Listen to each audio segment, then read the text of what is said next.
Hello বন্ধুরা, তোমাদের সকলকে আমার ইউটিউব চ্যানেলে স্বাগতম। আমি তোমাদের সাথে নিজস্ব অভিজ্ঞতা, ব্লগস, রান্না, হেলথ টিপস সহ অন্যান্য দিক তুলে ধরবো। ভিডিওর প্রথমে তোমাদের সবাইকে সুপ্রভাত জানাই। কথায় আছে গাছ লাগান প্রাণ বাঁচান। এই কথাটির সার্থকতা দেখতে পাওয়া যায় আমাদের বাড়িতে। আমার সকাল শুরু হয় গাছে জল দেওয়ার মধ্যে দিয়ে। ভিডিওতে যে গাছটি দেখতে পাচ্ছ, এই গাছটির নাম অ্যাডেনিয়াম। এই গাছটির ফুল দেখার জন্য আমাকে 2 বছর অপেক্ষা করতে হয়েছে। গাছে জল দেওয়া শেষ হলে তারপরে আমি দুধ আনতে যাই। আমার গন্তব্যস্থলে যাওয়ার পথে বাঁদিকে যে মন্দিরটি তোমরা দেখতে পাচ্ছ, এটি একটি রাধাকৃষ্ণ মন্দির। এই মন্দির সম্পর্কিত একটি পূর্ণাঙ্গ ভিডিও পরে আমি আপলোড করব। ভিডিওতে কাকির বাড়ি যে গরুটি দেখতে পাচ্ছ, এই গরুটির নাম হচ্ছে হুন্ডি। এরপর আমি দেখলাম কিভাবে দুধ দোয়ানো হয়। বাড়িতে এসে দেখি আমাদের বাড়ির পোষ্য কফি সারা রাত জেগে এখন ঝিমোচ্ছে।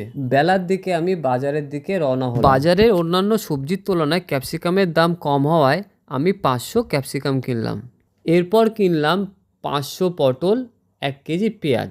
মাছের বাজারে গিয়ে দেখি এই অসময়েও 500 টাকা কেজি দরে ইলিশ বিক্রি হচ্ছে। শেষে আমি 500 গ্রাম রুই মাছ কিনে বাড়ি ফিরে আসি। প্রবাদ বাজছে, প্রচলন আছে, খালি পেটে কুল, ভরা পেটে বেল। সকালে খাওয়ার পর আমি বেল পাড়তে গাছে উঠে গেলাম। গাছে উঠে গাছ ঝাঁকা দিতে আমি কতগুলো বেল পেয়েছি দেখো তোমরা। গ্রাম্য পরিবেশ আমার খুবই পছন্দের, তাই গ্রীষ্মকালীন ফসলের ফলন দেখতে কল্যাণী থেকে প্রায় 2 কিলোমিটার দূরে উত্তর চাঁদামারি, সেখানে আমি চলে গেলাম। এখানকার পরিবেশটা ছিল এক কথায় অসাধারণ। এখানে চারিদিকে শুধু ধান ক্ষেত আর ধান ক্ষেত।